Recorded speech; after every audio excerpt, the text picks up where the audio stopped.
चलिए पहले हम लोग डिफिनेशन लिखते हैं वांडरवाल त्रिज्या का। पिछले क्लास में बताए थे कि वांडरवाल के बारे में पढ़ के आइएगा। पढ़े हैं? कुछ बातें आई? हाँ, वांडरवाल फोर्स पढ़े।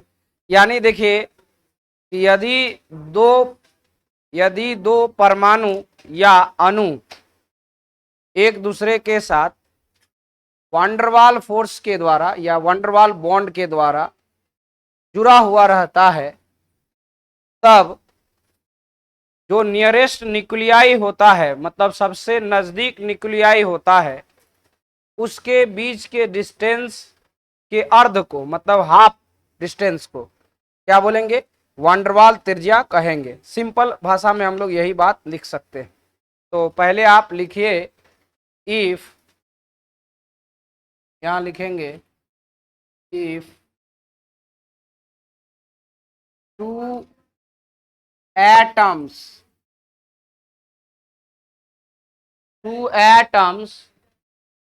और क्या कर रहे तुम? मारेंगे बस।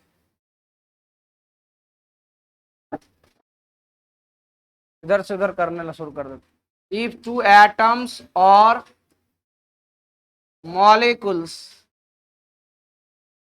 molecules are attached together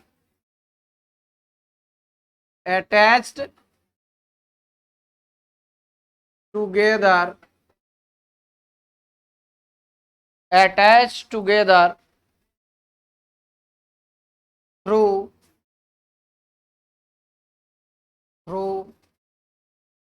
van der Waal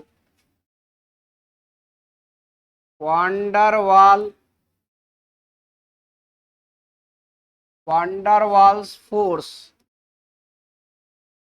किसके द्वारा?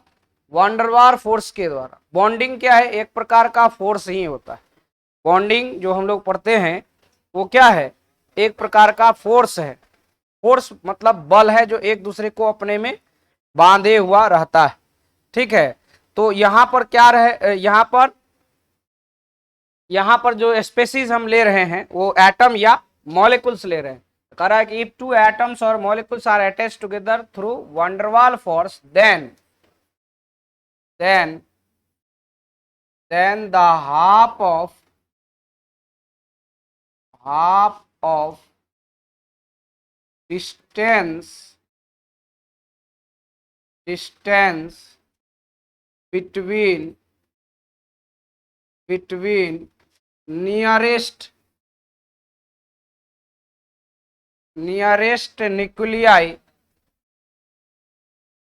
nuclei of those species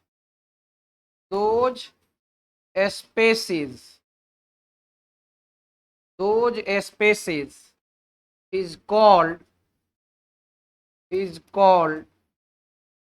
van der Waal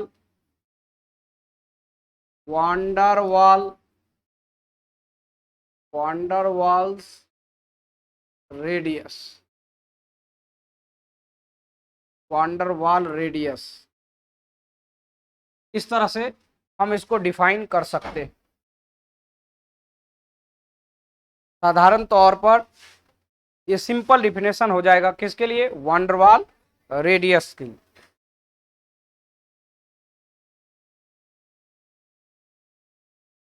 van der Waal radius का साधारण और सिंपल डिफिनेशन इस तरह से हम लोग लिख सकते हैं। देखिए, दो एटम की बात हो रही है या मॉलिक्यूल की। तो पिछले क्लास में आप इसका हमने फिगर ड्रॉ किया था और बताया था कि देखिए ये इस प्रकार संभव हो सकता है। कितना आवाज कर रहा है, थोड़ा सा आराम से उसको पर लगाओ। देखिए ये जो है, देखिए दो एटम के बीच का हम अभी दिखा रहे हैं। देखिए एक एटम और यहां पर आ गया है ना, और ये इसमें हम लोग आर्गन लिए थे। क्या लिए थे? आर्गन। देखिए ये आर्गन है, ये आर्गन। ठीक है, ये अक्रिय गैस है, तो अक्रिय गैस तो मॉलिक्यूल बनाता नहीं है ना, ये रिएक्ट नहीं करता है ना। हाँ, जेनन जो है इसके नीचे का, जैसे आगे बढ़ते हैं तो वो हाईली इलेक्ट्रोनेगेटिव के साथ कुछ कंपाउंड का निर्माण करता है, जैसे फ्लोरीन और ऑक्सीजन के साथ। तो वो बाद की बात है, परिस्थिति के अनुसार से जब वो आएगा तो समय हम उस पर बात करेंगे। लेकिन ये सब जो है इसके देखिए, ये नियरेस्ट न्यूक्लियाई है, ये देखिए इसके जो नियरेस्ट न्यूक्लियाई है ना, इसके बीच का जो डिस्टेंस होगा, जो दूरी होगा, इसके इसका हाफ कहलाएगा क्या, वांडरवाल रेडियस। यानी मान लीजिए कि अगर यहां से यहां तक का जो डिस्टेंस है, ये जो पूरा डिस्टेंस है, ये यहां से यहां तक मान लीजिए कि d है, कितना है, d है, तो वांडरवाल रेडियस क्या होगा, वांडर वाल रेडियस, वांडरवाल रेडियस ये हो जाएगा d/2। ठीक है, वांडरवाल रेडियस क्या होगा, d/2 हो, यहां से डिस्टेंस है इसका आधा। अगर कोई मॉलिक्यूल है तो मॉलिक्यूल किस तरह से रहता है, तो देखिए जैसे हम लोग पिछले क्लास में बताए थे कि ये एक मान लीजिए कि ऐसा है, फिर ये एक ऐसा है, ये मॉलिक्यूलर फॉर्म, हाँ ये इस तरह से, इसका दो यहाँ और यहाँ ये नाभिक, फिर एक और मॉलिक्यूल होगा,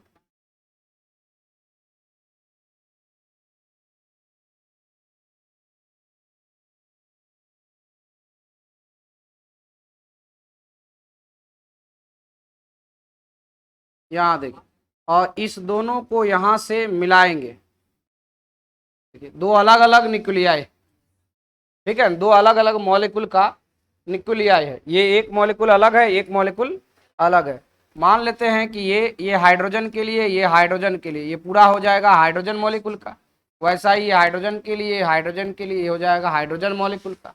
अगर मान लेते हैं कि ये जो डिस्टेंस है यहाँ का, यहाँ से अगर मान लीजिए कि इसको ए ले लीजिए और इसको बी ले लीजिए, ये अपना मन से हम लोग मान रहे हैं, तो वांडरवाल रेडियस क्या होगा, वांडरवाल रेडियस ये हो जाएगा, ये पूरा डिस्टेंस यानी AB/2, यही हो जाएगा क्या, वांडरवाल रेडियस। क्या बोला, लाइव तो नहीं चल रहा है, रिकॉर्डिंग कर रहे हैं, चलिए इसको लिख लीजिए, हाँ लिखिए,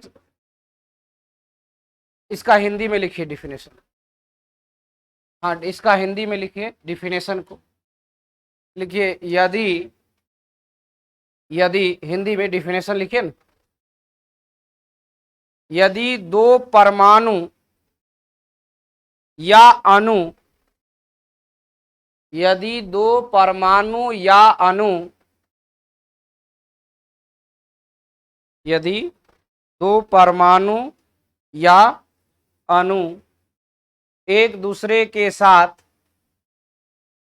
एक दूसरे के साथ वांडरवाल बल के द्वारा,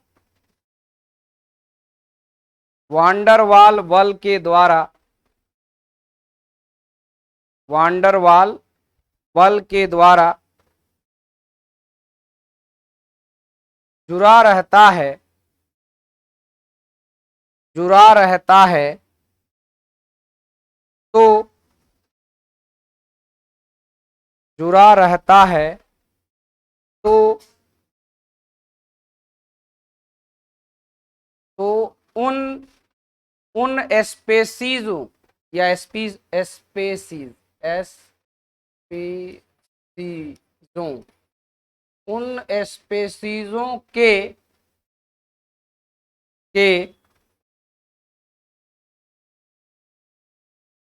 उन स्पेसीजों के निकटवर्ती, निकटवर्ती नाभिकों के, निकटवर्ती नाभिकों के, निकटवर्ती नाभिकों के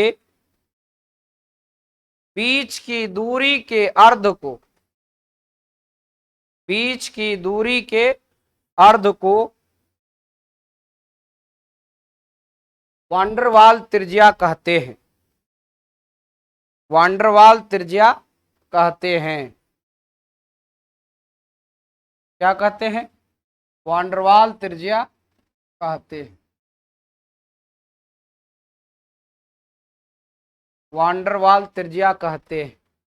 अब देखिए, ये तो आप वांडरवाल त्रिज्या देखे। अभी तक आपने क्या देखा? पहला कोवेलेंट रेडियस देखा, उसके बाद मेटालिक रेडियस देखा, उसके बाद वांडरवाल रेडियस देखा। ये 3 रेडियस के बारे में आप पढ़े। अब यहां से फिगर देख करके, अनुमान लगा करके आप बता सकते हैं कि इसमें कौन बड़ा है कौन छोटा है। असाधारण तौर पर आप ऐसे देखिए, ये जो है इस प्रकार का, यानी इसको आप ऐसे, यहां से हम इस तरह से, ये जो बताया जा रहा है ये क्या है? ये कोवेलेंट मॉलिक्यूल, और इसमें कोवेलेंट रेडियस होगा।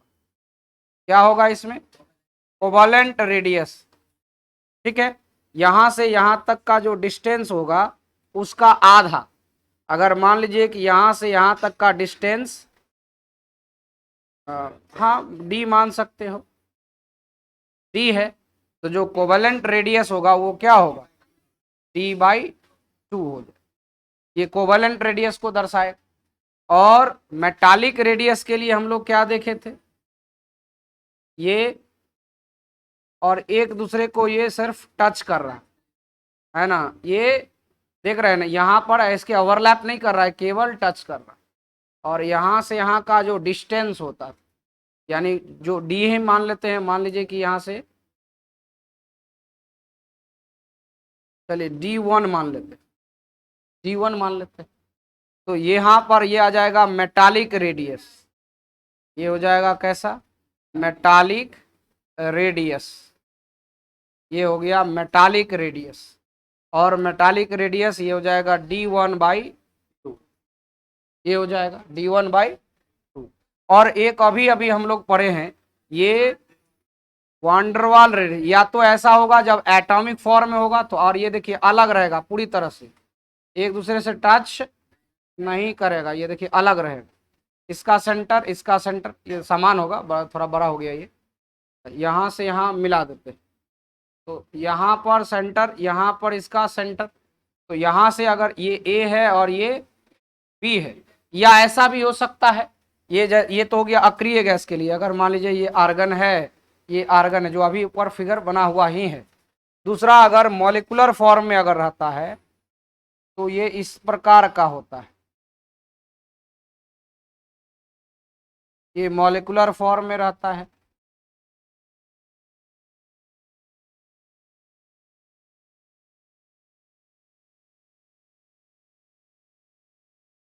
यहाँ से ये मिला देते हैं, और इसके बीच की जो दूरी होता है वो वांडरवाल रेडियस कहलाता है। और इससे पूरी तरह से स्पष्ट हो जाता है कि जो वांडरवाल रेडियस है सबसे बड़ा रेडियस हो। वांडरवाल रेडियस, वांडरवाल रेडियस ये इक्वल टू, अगर यहाँ से मान लिए ये A और ये B, चलो इसमें AB मान के लिखते हैं, AB/2 हो जाए। यही हो जाएगा वांडरवाल रेडियस। तो ऑर्डर अगर आपसे लिखा जाए, देख करके भी आपको पता चल रहा है, फिगर से भी,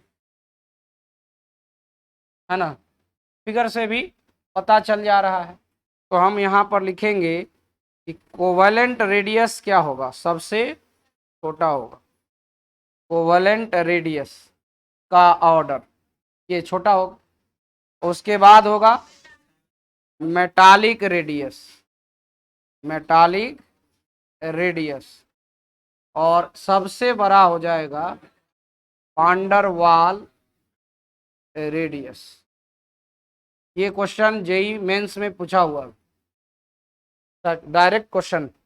ठीक है, इसको इस तरह से फिगर भी बनाना है और ये भी अरेंज कर। फिगर बनाने से क्या होता है कि आपको फिगर हमेशा के लिए याद रहे, और इमेज में सोचना ज्यादा याद रखता है। थ्योरेटिकली, थ्योरी से जो आप लैंग्वेज में, भाषा में याद रखते हैं, उससे ज्यादा है कि फिगर अगर आपके दृष्टि पटल पर बन जाए तो वो ज्यादा याद रहता है, वो हमेशा के लिए आपके पास रह जाए। ये इसको हिंदी में क्या लिखेंगे? सह संयोजक त्रिज्या। सह बनाइए आप, सह संयोजक, आप लोग ऊपर लिखिए, सह संयोजक त्रिज्या। ये हो जाएगा धात्विक त्रिज्या, धात्विक त्रिज्या।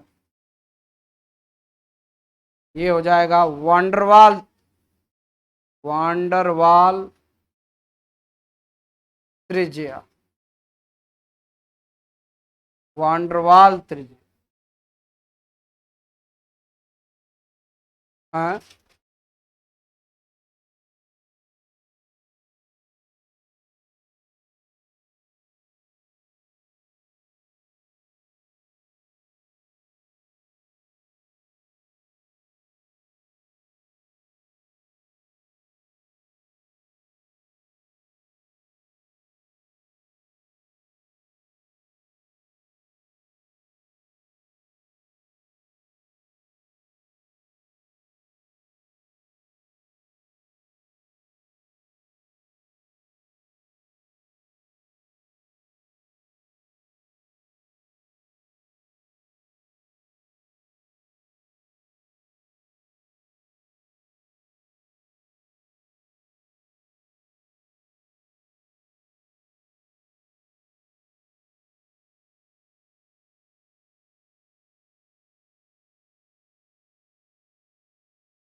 हो गया, आगे बढ़े।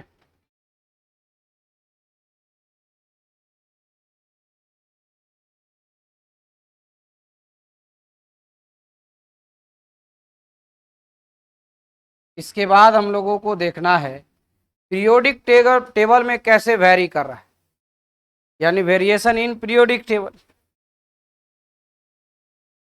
एटॉमिक रेडियस का वेरिएशन पीरियोडिक टेबल में कैसे होगा? लेफ्ट टू राइट जाने पर क्या होगा और टॉप टू बॉटम जाने पर क्या होगा? टॉप टू बॉटम कहने का मतलब क्या? ऊपर से नीचे की तरफ।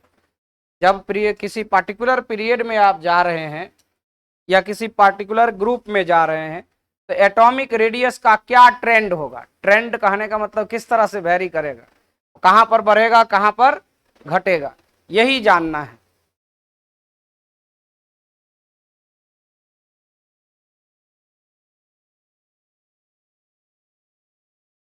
तो चलें शुरू करें हेडिंग।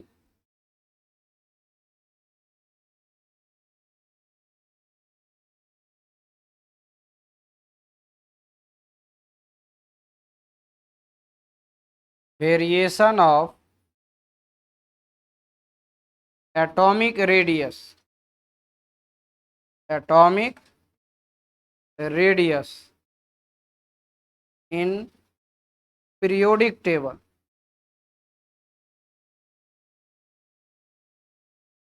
इन पीरियोडिक टेबल, आवर्त सारणी में,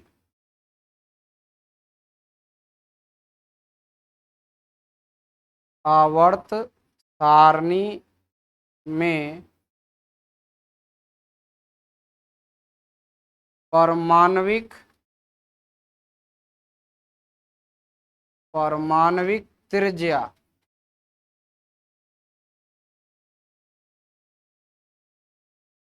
पारमाणविक त्रिज्या में परिवर्तन। किस प्रकार का परिवर्तन हो रहा है, यही हमें देखना है।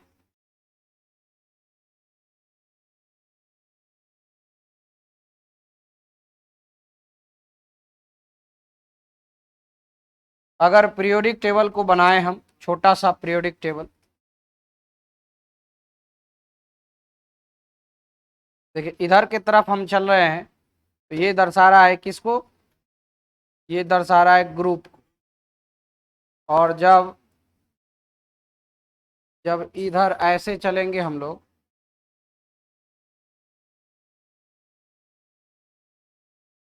ये आवर्त को दर्शाता है। ठीक है, यहाँ पर हम क्या लिखते हैं, ये हो जाएगा ग्रुप,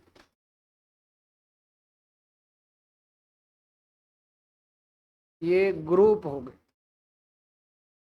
वर्ग लिखिए या समूह लिखिए, वर्ग या समूह। और ये हो जाता है पीरियड, पीरियड, ये आवर्त, आवर्त। ठीक है, इसमें हम लोग चलते हैं तो लेफ्ट टू राइट बोलते हैं। कैसे चलेंगे हम लोग, left to right, left to right,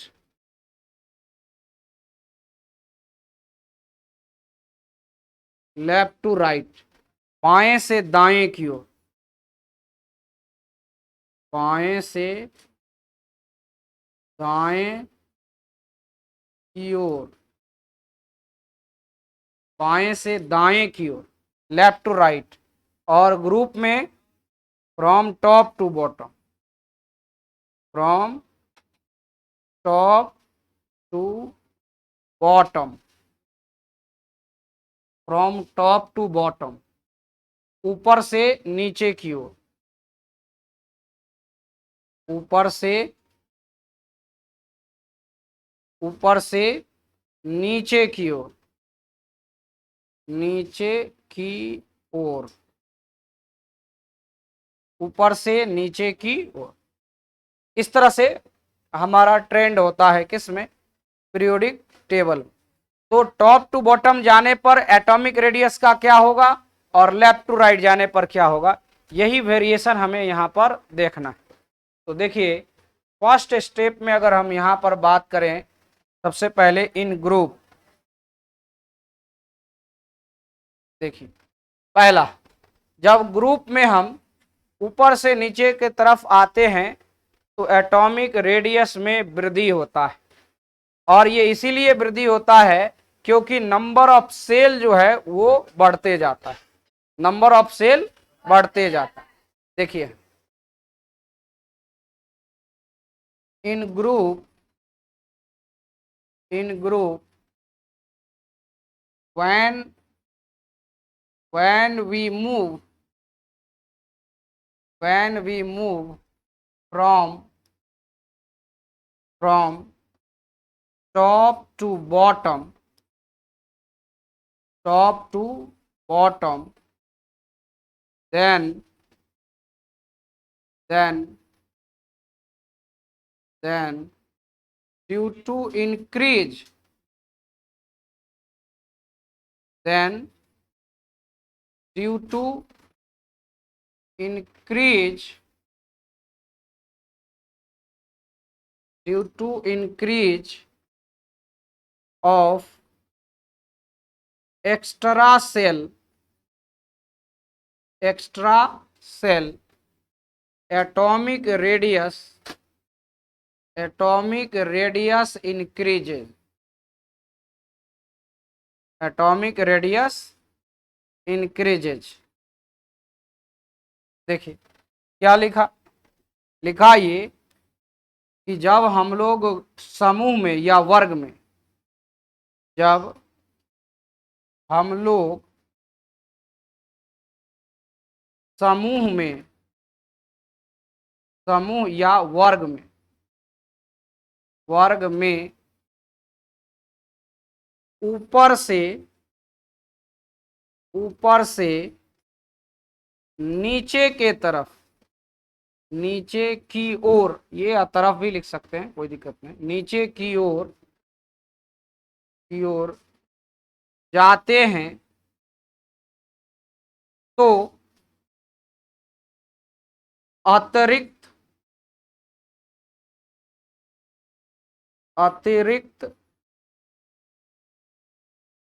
कक्षा के वृद्धि के साथ परमाणविक त्रिज्या में वृद्धि होता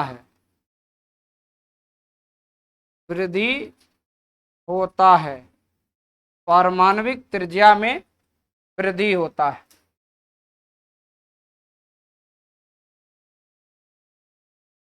ये हो गया टॉप टू बॉटम, ऊपर से नीचे की तरफ जाने।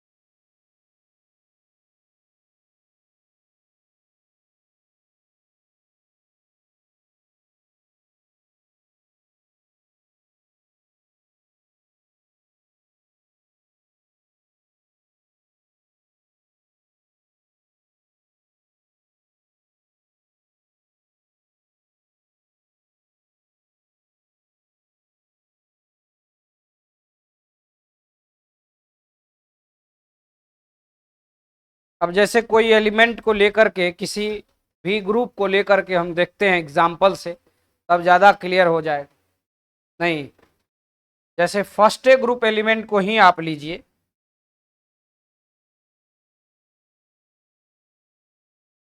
हाँ ये नहीं लिखे हो, ये भी नहीं लिखा है, तो इसमें क्या है, कौन बड़का चीज है बताओ? इतना छोटा छोटा शब्द लिखना है, ये थोड़ा सा मान भी लेंगे कि हाँ बड़ा है, हाँ तो इसी को लिखो, इसको छोड़ो, करो आगे। 3 घंटा तक लिखेगा तो उतना ही काम करते रह जाएंगे। देखिए इसमें देखना है फर्स्ट ए ग्रुप एलिमेंट, ये हाइड्रोजन हो गया, lithium, sodium, potassium, rubidium, caesium, यहीं तक देख, है ना। इसके नीचे फ्रांसियम आता है, रेडियो एक्टिव एलिमेंट है ना। तो अभी इतने तक हम लोग देखते हैं कि क्या हो। देखिए ऐसे आ रहे हैं, देखिए ऊपर से नीचे की तरफ आ रहे हैं, है ना। इसका मतलब है कि कैसे आ रहे हैं, from top to bottom, from top to bottom, ऊपर से नीचे की ओर आ, ऊपर से नीचे की ओर, ऊपर से नीचे की ओर आ रहे हैं, ठीक है। तो ऊपर से नीचे आने पर परमाणविक त्रिज्या में वृद्धि होता है। क्या होता है? वृद्धि होता है। और ये वृद्धि होता है, नंबर ऑफ सेल जो है वो इंक्रीज कर रहा है, जो एक्स्ट्रा सेल है देखिएगा, एक एक एक्स्ट्रा सेल जो है बढ़ते चला जाता है। जैसे अगर आप बात करें हाइड्रोजन का, देखिए फॉर हाइड्रोजन, तो हाइड्रोजन में एक इलेक्ट्रॉन होता है, तो इसका इसके लिए के सेल होगा, एक ही इलेक्ट्रॉन। और जैसे ही आएगा तो इसमें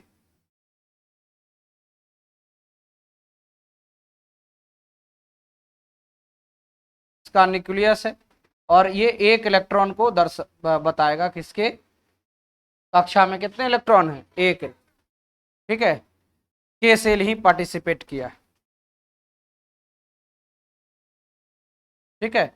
दूसरा जो है लिथियम में देखिए,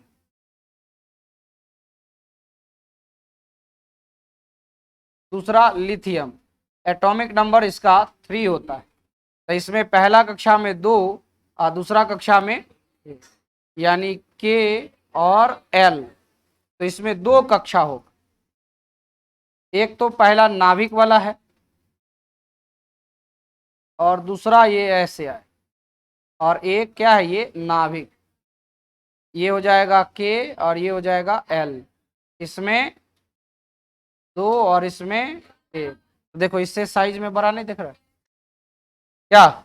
उसी तरह से फिर यदि और भी आप देखना चाहते हैं सोडियम का, देखिए यहां तीसरा नंबर हम सोडियम के लिए लिख, एटॉमिक नंबर 11 होता है, के में 2 इलेक्ट्रॉन, एल सेल में 8 और एम में 1। तब देखिए ये नाभिक है और ये इसका पहला कक्षा, ये इसका दूसरा कक्षा और ये इसका तीसरा कक्षा। देखिए ये के एल और एम 3 कक्षा हो गया, इसमें 2, इसमें 8, इसमें 1। बात समझ रहे हैं ना? तो ये इससे आप ये देख रहे हैं कि इसका सेल बढ़ रहा है, देख रहे हैं ना, एक एक्स्ट्रा सेल जो है जुड़ते जा रहा है। तो अब इसका साइज उसके अपेक्षा इसका क्या हो गया, बड़ा हो। उसी तरह एक और देख लेते हैं, के का पोटासियम, ये 19 होता है, पहला कक्षा में 2, दूसरा कक्षा में 8, तीसरा कक्षा में 8 और फिर 1। 8 और 16, 2 18, 1। देखो इसमें क्या होगा, ये है नाभिक, पहला, दूसरा, तीसरा और ये चौथा कक्षा, चौथा कक्षा। तो ये जो है, जैसे देखो ये के थोड़ा सा एल एम एन ये इस तरह से दिखा रहे हैं। तो देखिए इसमें कितना सेल हो गया, 4 सेल भाग ले रहा है, के एल एम और एन। इसमें 1 सेल, इसमें 2 सेल, इसमें 3 सेल। तो जैसे जैसे सेल बढ़ रहा है तो उसका साइज क्या होगा, लास्ट कक्षा का इलेक्ट्रॉन को देखना होता है, यही ना समझते हैं, करते हैं। तो इसका मतलब है सेल बढ़ने के साथ साथ रेडियस भी क्या हो रहा है, बढ़ते जाए। ठीक है, तो ये हम लोग किस में देख रहे हैं, ग्रुप। लिखो इस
अनुमान से बनाइए ना, अब इसको ड्रॉ करते रहिएगा वो स्केल से, तो बस हो गया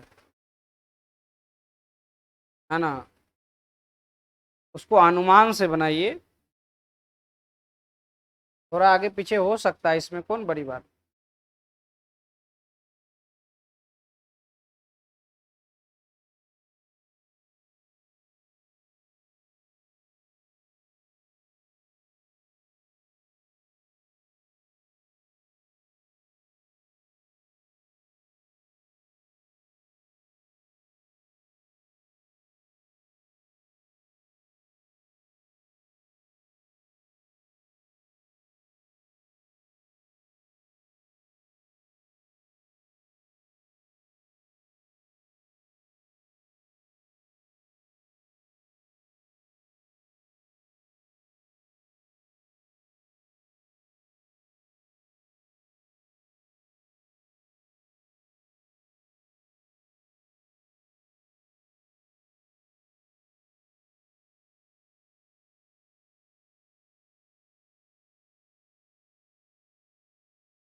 हो गया।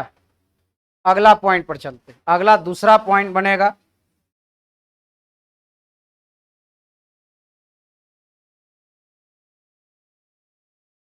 दूसरा पॉइंट बनेगा 2 नंबर, पीरियड में। In period when we move from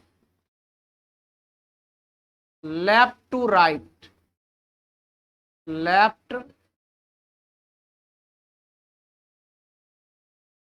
left to right,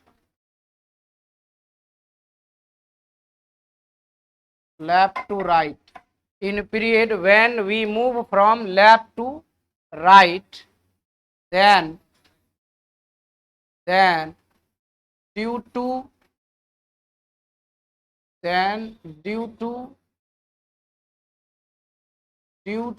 increase या इंक्रीमेंट भी लिख सकते हैं, increment of effective nuclear charge, effective nuclear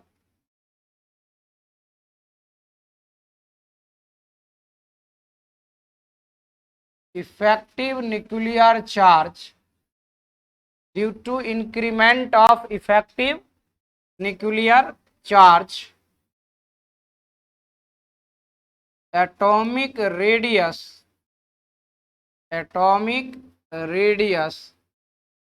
decreases,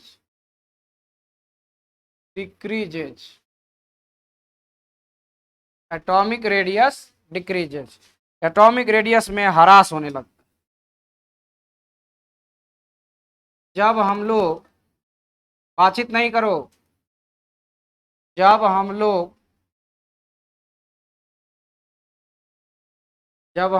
किसी आवर्त में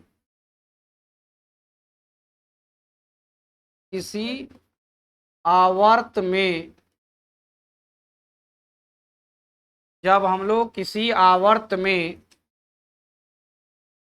बाएं से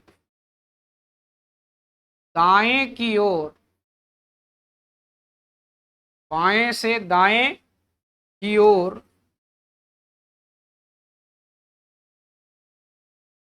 जाते हैं तो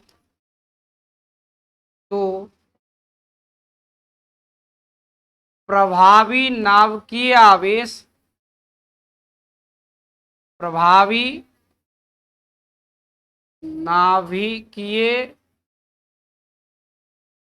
आवेश में वृद्धि होने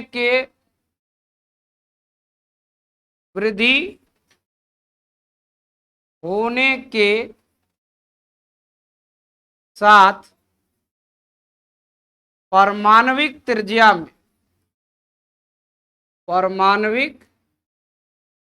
त्रिज्या में ह्रास होता है, परमाणविक त्रिज्या में ह्रास होता है। यानी जैसे जैसे आप बाएं से दाएं की ओर जा रहे, तो वैसे वैसे जो इफेक्टिव न्यूक्लियर चार्ज है उसमें वृद्धि हो जाता है। और ये आपके मन में विचार होगा कि ये इफेक्टिव न्यूक्लियर चार्ज क्या, ये कैसे पता चले, है ना। तो देखिएगा कि नंबर ऑफ वैलेंस इलेक्ट्रॉन जो है वो बढ़ते जाता है, और जैसे ही वैलेंस इलेक्ट्रॉन बढ़ते जाता है तो इलेक्ट्रॉन का जो नाभिक के तरफ अट्रैक्शन है वो बढ़ते जाएगा। अब ये ऐसे बोल रहे हैं तो इसमें आपको ज्यादा नहीं क्लियर होगा, लेकिन जब इसका फिगर बना देंगे, स्ट्रक्चर बना देंगे, तो आपको पूरा क्लियर हो जाएगा। तब आपको लगा कि नहीं ये सही बात लग रहा है ना। ऐसे बोलने से क्या है कि स्टेटमेंट लिखा रहने से, स्टेटमेंट अगर याद रखने से अगर सब हो जाता है तो बुक में सब लिखा हुआ है, उसको ही पढ़ के नहीं, तो इस चीज को समझना पड़ता है। और उसको समझाया जाता है, तब जाकर पूरा 100% क्लियर हो। नहीं, क्या लिखा कि बढ़ जाता है इफेक्टिव न्यूक्लियर चार्ज के कारण। अब आपको यह जानना पड़ेगा कि इफेक्टिव न्यूक्लियर चार्ज कैसे बढ़ता है और क्यों बढ़ता है, वजह क्या है। तो देखिए, सबसे पहले तो जान लीजिए कि जो एटॉमिक रेडियस होता है ना, एटॉमिक रेडियस ये इनवर्सली प्रोपोर्शनल होता है फोर्स, एफ मतलब ये हो गया फोर्स, और ये किसके बीच, न्यूक्लियस और नाभिक के बीच का फोर्स, सॉरी न्यूक्लियस और इलेक्ट्रॉन के बीच का फोर्स। अगर मान लीजिए ये फोर्स बढ़ेगा तो रेडियस क्या है, घटेगा।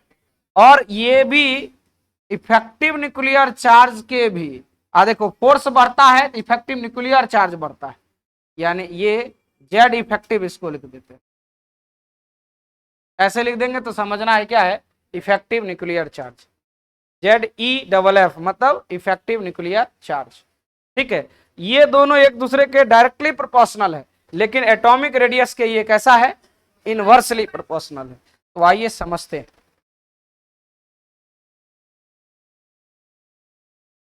देखिए कैसे, तो हम ग्रुप जैसे पीरियड में चलते हैं, सेकेंड पीरियड का एलिमेंट को लेते हैं, सेकेंड पीरियड के एलिमेंट को लेते हैं, सेकेंड पीरियड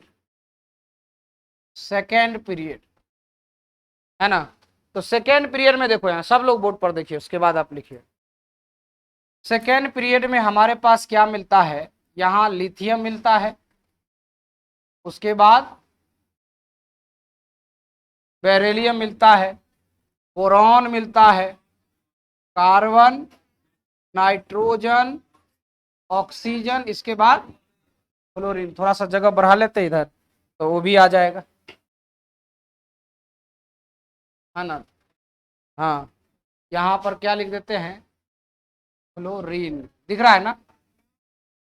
ठीक है, और इसके बाद नियॉन है, तो नियॉन तो वंडरवाल रेडियस शो करेगा, वो हमेशा सबसे बड़ा रहता है पीरियड में, समझ गए ना। किसी भी पर्टिकुलर पीरियड में जो वंडरवाल नियॉन वाला में क्या है, वो स्पष्ट है कि वो वंडरवाल रेडियस को शो करता है, तो वो हमेशा के लिए वो क्या रहता है, बड़ा। ठीक है, अब यहां समझना, ये देखिए, ये क्या है, लिथियम है, ये बेरिलियम है, बोरॉन है, कार्बन है, नाइट्रोजन, ऑक्सीजन। अगर इसमें आप देखें तो इसका इलेक्ट्रॉन 3, इसका 4 एटॉमिक नंबर, इसका 5, 6, 7, 8 और 9 ये है। और इस तरह से हम लोग चल रहे हैं, ये देखिए ऐसे चल रहे हैं, और ये हो गया लेफ्ट टू राइट चल रहे हैं, लेफ्ट टू राइट, हम लोग लेफ्ट टू राइट चल रहे हैं पीरियड में, है ना, बाएं से दाएं की तरफ। अगर इसका देखिएगा तो पहला कक्षा में 2 इलेक्ट्रॉन, दूसरा कक्षा में 1 इलेक्ट्रॉन। इसको देखिएगा तो पहला कक्षा में 2 इलेक्ट्रॉन, दूसरा में भी 2 इलेक्ट्रॉन, इसमें दूसरा कक्षा में 2, पहला कक्षा में 2 और उसके बाद 3, 2 और 2 और 2 और 2 और क्या देख रहे, वायलेंस इलेक्ट्रॉन तो बढ़ रहा है, लेकिन नंबर ऑफ सेल सब में क्या हो रहा है, सेम हो रहा है, सेल में कोई वृद्धि नहीं हो रहा, यानी वैलेंस इलेक्ट्रॉन सबका अगर देखें तो उसमें वृद्धि हो रहा है। यहां पर अगर आप देखें तो देखो, ये जो वैलेंस इलेक्ट्रॉन कितना है, 1, यहाँ कितना है, यहाँ यहाँ यहाँ यहाँ, जैसे जैसे वैलेंस इलेक्ट्रॉन बढ़ेगा, देखिएगा समझिए, वैलेंस इलेक्ट्रॉन बढ़ता है तो इलेक्ट्रॉन बढ़ रहा है, देख रहे हैं, समझ रहे हैं ना, तो वो क्या करेगा, वो नाभिक की तरफ अट्रैक्ट होना, नाभिक की तरफ अट्रैक्ट होना चाहे। ये देखिए इसमें 1 है, अब अगर यहाँ पर हम बनाएंगे भी, देखो यहाँ समझिएगा, ये यहाँ पर ये नाभिक है, ये इसका पहला कक्षा है और ये इसका दूसरा कक्षा है।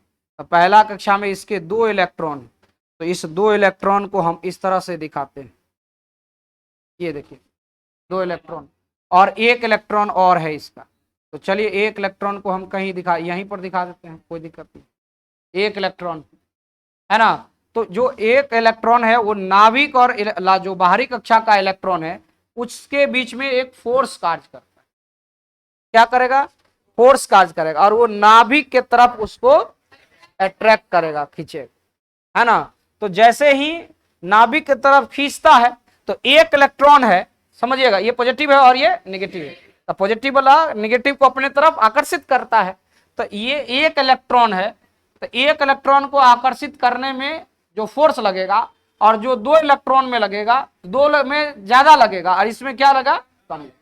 तो इसमें ज्यादा इफेक्टिव न्यूक्लियर चार्ज होगा, ये फोर्स ज्यादा होगा और इसमें फोर्स क्या होगा? कम, क्योंकि दो इलेक्ट्रॉन का है इसमें, इसमें क्या है? एक। जैसे जैसे आगे बढ़ते जाएंगे वैलेंस इलेक्ट्रॉन बढ़ते जा रहा है सबका, यानी इसका मतलब है कि इफेक्टिव न्यूक्लियर चार्ज बढ़ते जाएगा, यानी फोर्स बढ़ते जाएगा, और जैसे ही फोर्स बढ़ते जाएगा तो साइज जो है एटॉमिक रेडियस वो छोटा होते चला जाएगा, घटते जाएगा। तो इसमें अगर, और इसको इसको मिटा देते हैं।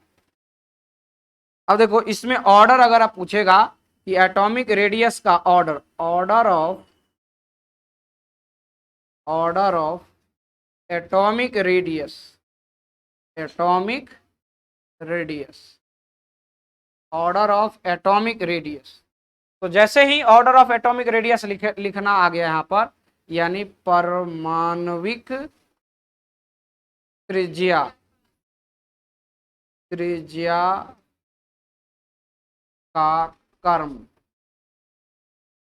ठीक है, ये हमें देखना होगा। तो सबसे बड़ा इस पीरियड में, सेकेंड पीरियड में किसका हो जाएगा? लिथियम, जिसका वैलेंस इलेक्ट्रॉन कम, यानी कम इफेक्टिव न्यूक्लियर चार्ज। फिर उसका दो जैसे ही आ जाएगा तो इफेक्टिव न्यूक्लियर चार्ज बढ़ जाता है, और तब यहां पर क्या हो जाएगा?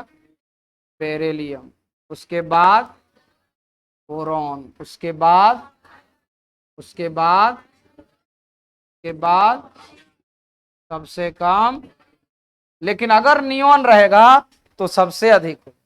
क्यों नियॉन का ज्यादा होता है? वंडरवाल त्रिज्या, देखो अक्रिय गैस है ना, तो अक्रिय गैस है तो वो वंडरवाल। अच्छा यहां देखो इधर जो है ये मेटालिक रेडियस शो करता है, ये क्या करता है? ये मेटल है ना, तो मेटालिक है तो ज्यादा होगा। और ये बीच वाला जो है वो क्या शो करने लगता है? वो वैलेंट शो करने लगता है ना। जहां तक मेटालिक का प्रभाव रहेगा तो मेटालिक रेडियस बड़ा होता है, अब वंडरवाल रेडियस सबसे बड़ा होता है, इसलिए नियॉन का क्या हो जाएगा? सबसे बड़ा। अगर इस लाइन में नियॉन होता, यहां लिख भी देते हैं नियॉन, तो ये ऐसे हो जाए, समझ रहे हैं ना? क्यों नियॉन का ऐसा हो रहा है? क्योंकि उसमें वंडरवाल रेडियस। बात समझ रहे हैं? चलो पहले इसको नोट करें।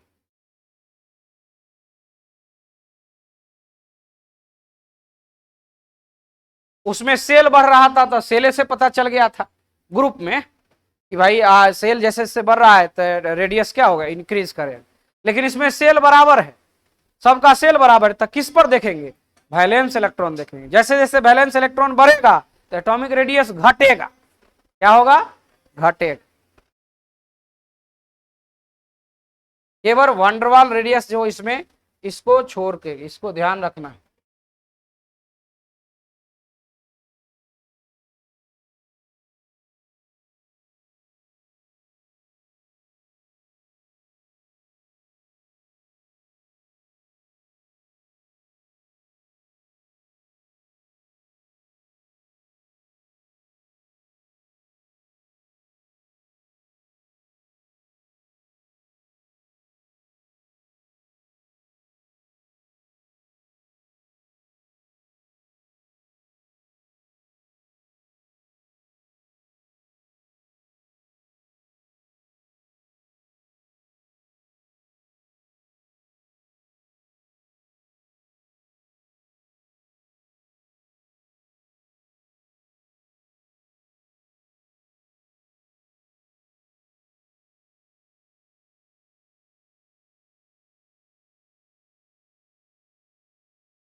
हो गया।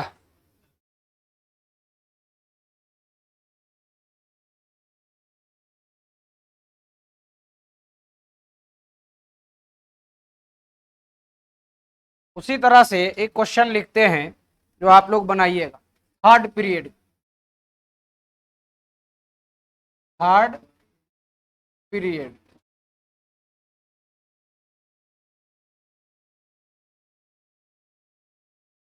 देखो थर्ड पीरियड में क्या देखते हैं, बातचीत नहीं, यहां आपको मिलेगा सोडियम, मैग्नीशियम, एल्युमिनियम, उसके बाद यहाँ पर सिलिकॉन, फास्फोरस, सल्फर, क्लोरीन, और ठीक है ना, और यहाँ आर्गन होता है, तो आर्गन फिर अक्रिय गैस हो गए। तो इसका लिख लीजिए आप, जितनी बात यहाँ पर लिखे हैं उतना आप इसके विषय में लिखिएगा।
हो गया।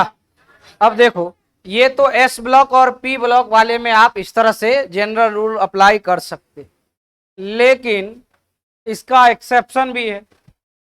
अब ये कैसे हो रहा है, किस वजह से हो रहा है, ये आप समझते हैं।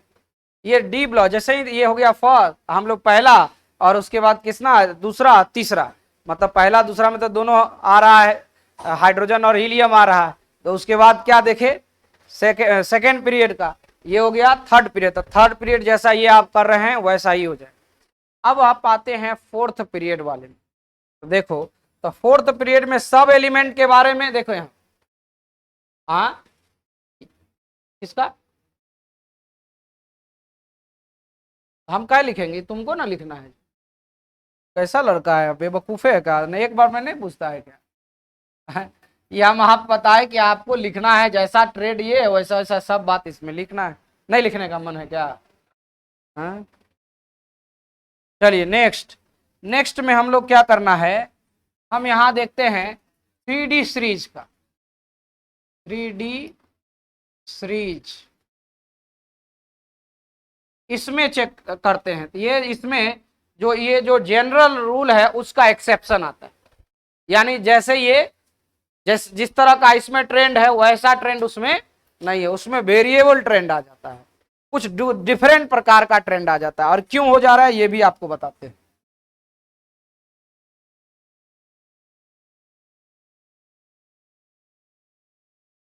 देखो 3D सीरीज जो होता है इसमें ये ट्रांजिशन एलिमेंट का है, और इसमें जो हम लोग एलिमेंट लेते हैं वो क्या क्या है वो समझिए। इसमें लेते हैं स्कैंडियम, उसके बाद टाइटेनियम, उसके बाद वैनाडियम, उसके बाद क्रोमियम, उसके बाद मैग्नीज, मैग्नीशियम नहीं मैग्नीज, हाँ, उसके बाद iron Fe, cobalt, nickel, copper, यही होता है। और शेष तो फिर वो आ गया पी ब्लॉक का। डी सीरीज में तो यही ना है। अब देखो इसमें क्या होता है समझिएगा, यहाँ ये स्कैंडियम, टाइटेनियम, वैनाडियम, यानी ये जो इसमें देखिएगा, समझिएगा इस बात को, यहां तक इलेक्ट्रॉन ये देखिए उल्टा ऐसे वृद्धि होता है, और इसमें क्या है सब में कांस्टेंट हो जाता है, अब फिर इसमें ये इंक्रीज कर जाता है। अब देखो एक ही चीज में इंक्रीज भी हो रहा है, कांस्टेंट भी हो रहा है, डिक्रीज भी हो रहा है, तो कुछ तो कारण होगा, कुछ तो वजह होगा, ऐसा ही तो नहीं लिखा जा सकता है। तो इसका वजह फोर्स का है, जो पिछले क्लास में अभी अब थोड़ा देर पहले हम लोग बताए थे, नाभिक और इलेक्ट्रॉन के बीच का फोर्स, और इलेक्ट्रॉन के बीच का भी फोर्स है जो रिपल्सन फोर्स होगा। अब बीच में क्या होगा कि जैसे ही देखिएगा इसका सेल बढ़ते जाता है या सेल आ जाता है, तो बीच में क्या हो जाता है, इलेक्ट्रॉन आ जाता है, और इलेक्ट्रॉन क्या करता है, एक्सपीरियंस करता है, वो कैसा एक फोर्स एक्सपीरियंस करता है एक दूसरे के बीच, इलेक्ट्रॉन और इलेक्ट्रॉन के बीच, जो दोनों निगेटिव चार्ज है, तो कैसा फोर्स होगा, रिपल्सन, विकर्षण बल आ जाता है। और विकर्षण बल जो होता है डायरेक्टली प्रोपोर्शनल होता है एटॉमिक रेडियस। अट्रैक्शन वाला जो आप देख रहे थे, नाभिक पॉजिटिव था और इलेक्ट्रॉन, तो वहां तो अट्रैक्टिव फोर्स आ रहा है। अट्रैक्टिव फोर्स में क्या होता है, इनवर्सली प्रोपोर्शनल, लेकिन रिपल्सिव फोर्स में क्या होता है, डायरेक्टली प्रोपोर्शनल। तो ये दो पॉइंट हैं जिसको हमें लिखना है, और इसके बारे में आपको पहले आप लिख लीजिएगा, उसके बाद पहले समझ लीजिए कि कैसे वेरी कर रहा है। पहले यहां पर हम ये इंडिकेट कर देते हैं, देखो सब लोग बोर्ड पर, यहां से यहां तक इस तरह से इंक्रीज करता है, यानी डिक्रीज, इधर जाने पर डिक्रीज करेगा, इधर आइएगा तो इंक्रीज करेगा, ये देखिए, यानी ये ऐसे right to left, left to right जाने पर डिक्रीज करेगा। और ये जो आप देख रहे हैं यहां तक कांस्टेंट होता है, और फिर यहां से लेफ्ट टू राइट वृद्धि होता है, इंक्रीज होता है। देख रहे हैं ना, एक ही है और इसमें कई तरह का बात आ रहा है। क्या वजह हो सकता है, आइए उसको समझते हैं। पहले इस पॉइंट को लिखिए, लाइंस, यहां अगर लेफ्ट टू राइट जाइएगा तो डिक्रीज लिखिएगा, लेफ्ट टू राइट जाने पर क्या होगा, डिक्रीज। तो ऐसा करिए देते हैं, ठीक रहेगा। हाँ लेफ्ट टू राइट है ना पढ़े, तो यहां से लिख देते हैं यहां तक डिक्रीजेज, एटॉमिक रेडियस डिक्रीजेज, और ये कांस्टेंट, कांस्टेंट लगभग बराबर होता है, कांस्टेंट स्थिर होता है, और ये इंक्रीजेज, इसमें यहां वृद्धि होता है।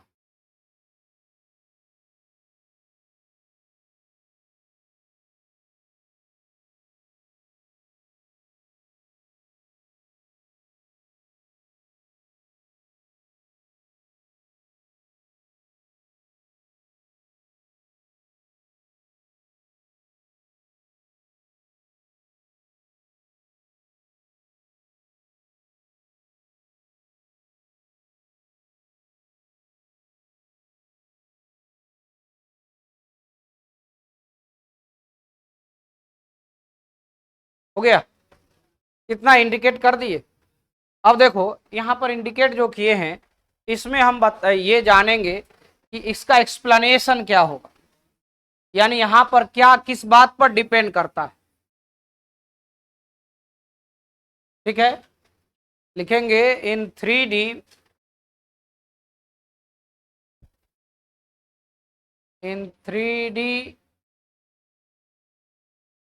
फ्रीज atomic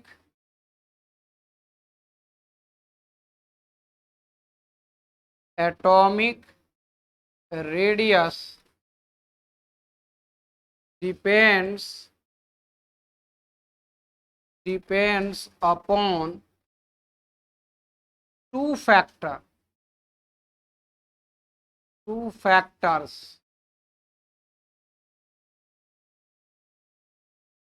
3D श्रेणी में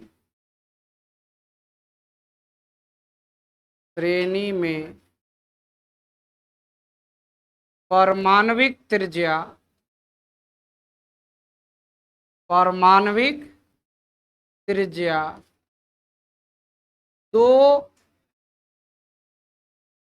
दो बातों पर,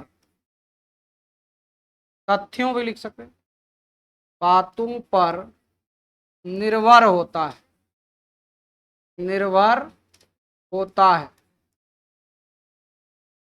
पहला, 1 नंबर, पहला देखिए, हाँ, पहला है कि फोर्स पर, फोर्स क्या, न्यूक्लियस और इलेक्ट्रॉन के बीच का फोर्स। तो अगर न्यूक्लियस और इलेक्ट्रॉन का फोर्स गवर्न करेगा, मतलब लागू होगा, तो एटॉमिक रेडियस इनवर्सली हो जाता है।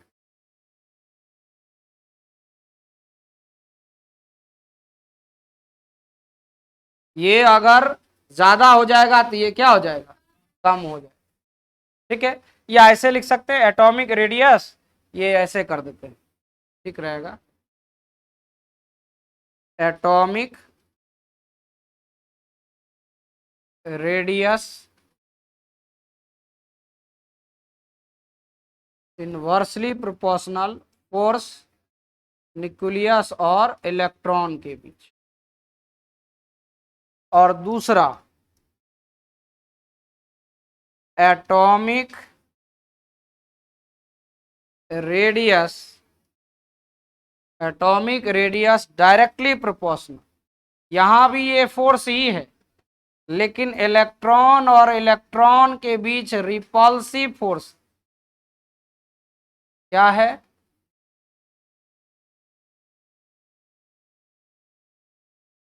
रिपल्सिव।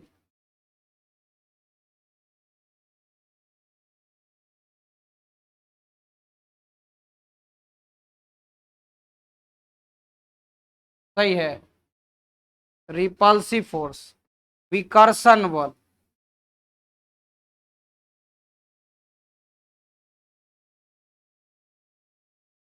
विकर्षण बल, ठीक है, इस दो बात पर निर्भर करता है। रिपल्सिव फोर्स पर भी निर्भर करता है और अट्रैक्टिव फोर्स पर भी। ये इसमें क्या होगा, अट्रैक्टिव फोर्स होगा, फोर्स ऑफ अट्रैक्शन हो, क्योंकि नेगेटिव और पॉजिटिव है, यहाँ इसमें क्या है, नेगेटिव ही है, तो इसीलिए रिपल्सिव हो जाए।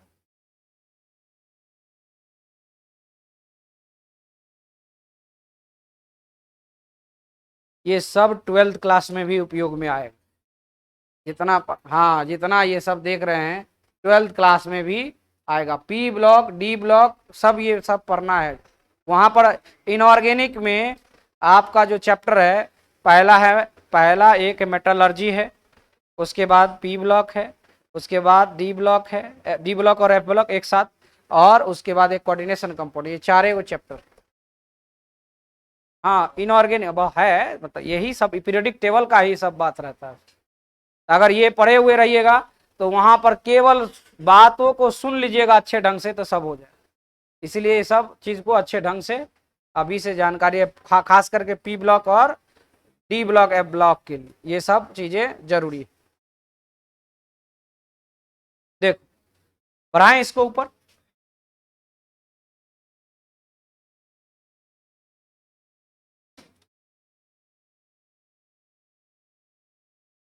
देखो, अगर हम स्कैंडियम की बात करें तो स्कैंडियम के डी ऑर्बिटल में 3d1 होता है, उसी तरह से अगर आप टाइटेनियम इसमें बात करें तो ये होता है 3D2 होता है, और वनाडियम में 3D3 होता है, क्रोमियम में 3D5 होता है। ये 3D4 नहीं होता है, 3D5 होता है। देखिएगा 1/2 पीरियड ऑर्बिटल का यहाँ पर लॉजिक इसका उपयोग होता है। मैग्नीज में भी देखिएगा तो 3D5 होता है, आयरन में 3D6 होता है, कोबाल्ट में 3D7 होता है, और उसके बाद निकेल में 3D कितना 8 होता है, कॉपर में 3D10 होता है, और जिंक में 3D10 होता है। दोनों में 3D10 देखिए, और इसी से स्पष्ट हो रहा है, ये जो लिखा हुआ है इसी बात से ये तो एक ट्राइड्स ही है। ये जो देख रहे हो ये जो है ये ट्राइड्स है। देखे होंगे कि ये जब आप इसको, ये जो आप देखे इसको 8 ग्रुप में देखे होंगे, ये तीनों एक ही ग्रुप में है, 8 में है ना। और इसको अगर आप देखे होंगे ये फर्स्ट सॉरी बी में फर्स्ट बी में है, ये सेकेंड बी में है, और यहां से आ रहा है, देखो यहां से ये आ रहा है थर्ड बी, ये आ रहा है 4B, ये आ रहा है 5B, ये आ रहा है 6B, ये हो रहा है 7B। ऐसे इसी से इस बात से भी अनुमान यहां पर लगाया जा रहा है। देखिए नंबर ऑफ डी ऑर्बिटल में जो इलेक्ट्रॉन की संख्या है वह क्या देख रहे हैं, यहां पर देखिए एस में, और ये किस में, स्कैंडियम में, टाइटेनियम में, वनाडियम में नंबर ऑफ डी इलेक्ट्रॉन क्या है, कम। नंबर ऑफ डी इलेक्ट्रॉन, इसमें देखिए डी इलेक्ट्रॉन में कितने इलेक्ट्रॉन, डी ऑर्बिटल में कितने इलेक्ट्रॉन है, एक इसमें, दो इसमें, तीन, है ना। तो यहां पर इस तीनों में जो जो फोर्स कार्य करेगा, ये दोनों फोर्स यहां पर लिखे हैं ना, इसमें जो फोर्स कार्य करेगा वो कौन सा, ये करेगा अट्रैक्टिव फोर्स वाला, अट्रैक्टिव फोर्स वाला ये कार्य करेगा, है ना। और इसमें जो देखिएगा ये सब जो आप देख, उसके बाद क्या आ रहा है कि इसके क्रोमियम है, वनाडियम, इसके डी ऑर्बिट, इसमें तो सेम सेम है, देख रहे हैं। तो ऑलरेडी जैसे ही इसका सेम रहता है तो उसका रेडियस भी अप्रोक्सीमेट क्या होता है, सेम होता है। क्या होता है, सेम होता है। ठीक है, तो हम लोग नीचे में लिखेंगे इसका कंक्लूजन, पहले आप इसको बनाइए इसके बाद, और अच्छे ढंग से साफ साफ लिखिए। यही छोटा छोटा चीज है, उपयोग जब होगा 12th क्लास में तो आपको और आसानी हो जाएगा। और इस कॉपी को अच्छे ढंग से रखिए। अब लोग करता है क्या कि 11th पढ़ता है, 11th नहीं पढ़ता है, 12th में एक बार डायरेक्ट पढ़ना चाहता है, और उस समय जब ये सब आता है वहां पर प्रॉपर्टी केवल पढ़ना, समझ रहे हैं ना। ये आप जितना आप देखते हैं आराम आराम से यहाँ बता रहे हैं, प्रॉपर्टी वहां पर नहीं, ये इसका इस तरह का डिटेल नहीं है, वो केवल वहां प्रॉपर्टी है, समझ रहे हैं। तो प्रॉपर्टी आप जब तक नहीं जानिएगा इसके विषय में, एक एक एलिमेंट के बारे में, तब तक वहां प्रॉपर्टी कितना याद रखिएगा। एक दुगो रहता है तो एकदम चलिए याद कर ले।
हाँ बोलिए। हाँ, अभी वही तो बात बता रहे, अभी बताए कहाँ? अभी हम कुछ बताए नहीं, बता, अभी तो बताना ही चल रहा है। थोड़ा सा वेट कर लीजिए, उसके बाद पता चल जाए। थोड़ा सा वेट कर लीजिए, ज्यादा नहीं। देखिए इसको बढ़ा लें ऊपर।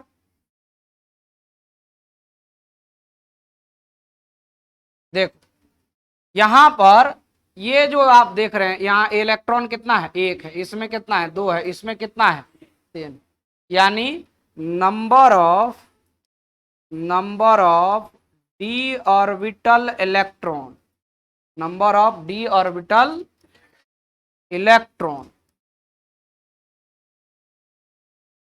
Electron in scandium, titanium, vanadium, vanadium is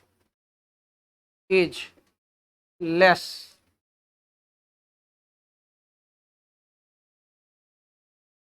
less. यानी क्या देख रहे हैं? स्कैंडियम में, टाइटेनियम में, वानाडियम में, स्कैंडियम, टाइटेनियम, वानाडियम में डी कक्षक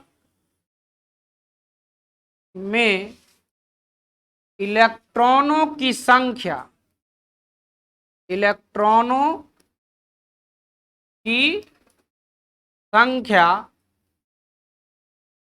कम होता है, कम होता है। और जब ये कम होता है, इसीलिए इसमें कौन सा फोर्स कार्य करता है? न्यूक्लियस और नाभिक के, इलेक्ट्रॉन और नाभिक के बीच में अट्रैक्शन फोर्स,